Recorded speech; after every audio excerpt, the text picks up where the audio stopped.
Welcome to Vintage SF. I'm Richard Rempel. Today we're going to look at my book acquisitions from February of 2025. I want to start off with a bookstore that I purchased a couple books from just recently. Another YouTuber asked if I wanted to read along with him on a certain book. I was having a difficult time finding this book, but then I discovered diasparbooks.com. Vintage, rare, collectible, and just plain old books. And you can see here it says science fiction, fantasy, horror, and suspense. On the back, there is a quote, and it's upside down. There we go now, from Arthur C. Clarke. To discover the limits of the possible, venture a little way past them into the impossible. To find Diaspar Books, go to diasparbooks.com. In here, you can find About Us. By the way, when I was emailing Diaspar Books, spell check would keep changing it to Diaspora. Diaspar Books is owned and operated by Dan Reed. You can see his contact information here. In the second paragraph, you can see that Diaspar Books is named after the fabulous ancient last city of Diaspar in Arthur C. Clarke's novel, The City in the Stars, and its earlier version, Against the Fall of Night.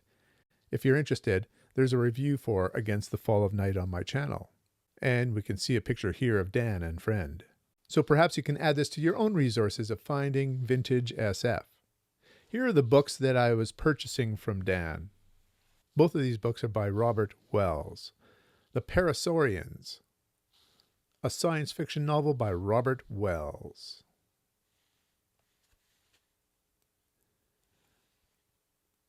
I believe I'll be filming in April a book review with a number of other YouTubers. And Right-Handed Wilderness by Robert Wells. The copyrights for these books, 1969 and 1973.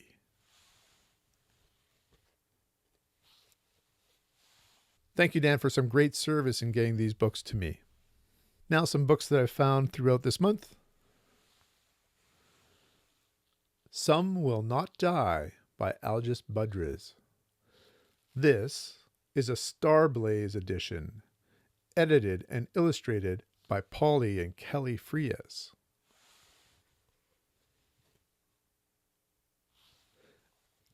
Inside here we can see some additional illustrations, and there are several throughout the book itself.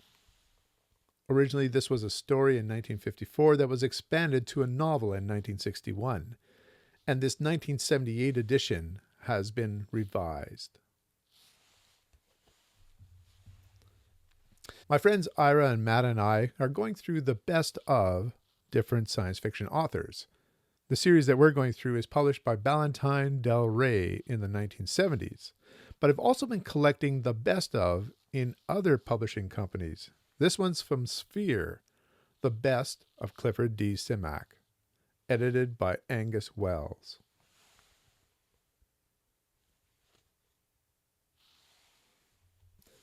The introduction by Clifford D. Simak himself is dated 1974. Other best-ofs from Sphere include Best of Isaac Asimov, Arthur C. Clarke, John Wyndham, Robert Heinlein, Fritz Leiber, and A.E. Van Vogt. This book I've already shown on my channel. It's part of a 3-book series, science fiction of the 30s, 40s, and 50s. There's a video about this one that you can go to if you'd like to learn more.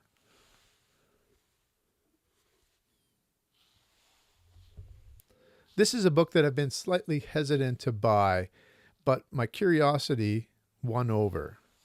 A Canticle for Leibowitz by Walter M. Miller Jr. is a classic in the genre. 40 years later, posthumously, a sequel of sorts was published called St. Leibowitz and the Wild Horse Woman.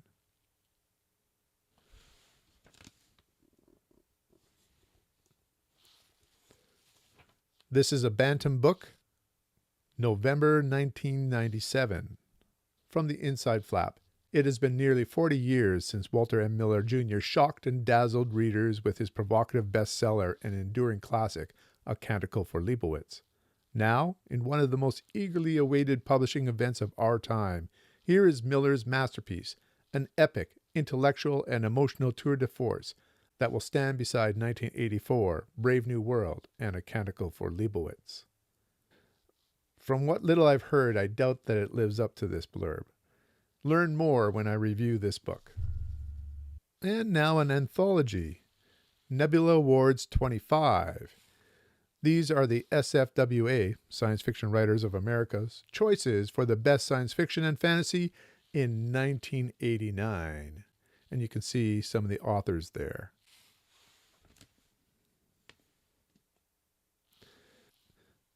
This particular book is edited by Michael Bishop.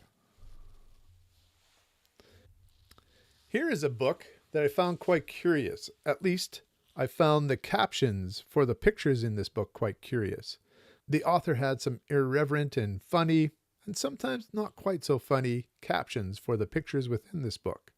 Now, I still have to read the text of this book, but you can find a video about these captions that I found within.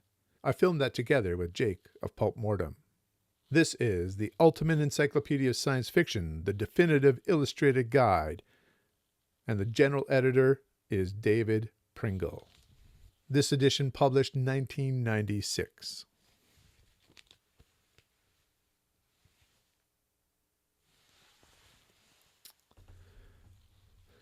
The last book that I want to talk about is a unique book in my library. It's an anthology, the Norton Book of Science Fiction, and this is North American Science Fiction from 1960 to 1990, edited by Ursula K. Le Guin and Brian Atterbury. Karen Joy Fowler was also a consultant. Why is this a very interesting book in my collection? This is the only one that I have that is an uncorrected proof. Reviewers are asked to check all quotations against the finished book. What is an uncorrected proof? Uncorrected proofs, also known as advanced reading copies, or ARCs, or galley proofs, are typically distributed by publishers to generate early interest and gather reviews before the official publication of a book. Here's how they are generally distributed. 1. Publishers' marketing strategy. Publishers create ARCs to promote upcoming titles and solicit reviews from critics, bloggers, and influencers. 2. Media outlets. ARCs are sent to literary magazines, newspapers, and online review platforms for potential early reviews. 3. Book trade shows. Events like Book Expo America or the Frankfurt Book Fair often feature ARCs to attract attention from booksellers and librarians. And 4. Reader programs. Some publishers have programs that allow avid readers to request ARCs in exchange for honest reviews. These proofs are intended for promotional purposes, so they often come with disclaimers indicating that they are not the final version and may contain errors. So I don't know how this came into the system of used bookstores, but here is this copy.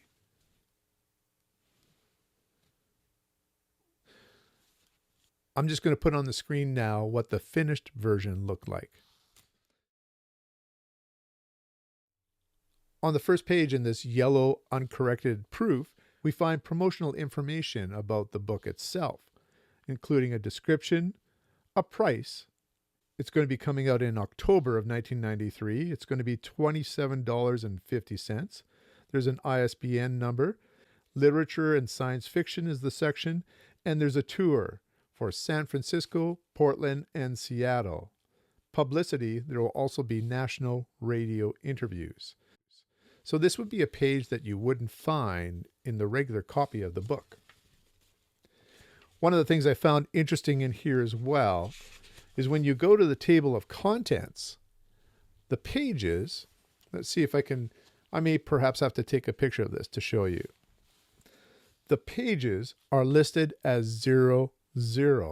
In other words, there is no page indication for where you will find a story. That is because this is not the final copy, and so those page numbers could change with the final version. This is a very interesting anthology edited by Ursula K. Le Guin, as I've said, and Brian Atterbury, Karen J. Fowler, consultant. They took a look at each year from 1960 to 1990 and selected some short stories to represent science fiction. Of course, they also mixed up the authors as well so that you didn't have too many by one author. I look forward to reviewing this one, and we'll talk a little bit about the introduction in the book, and then we'll talk about some of the stories. Perhaps I'll just take a year or two at a time when I'm reading through this book.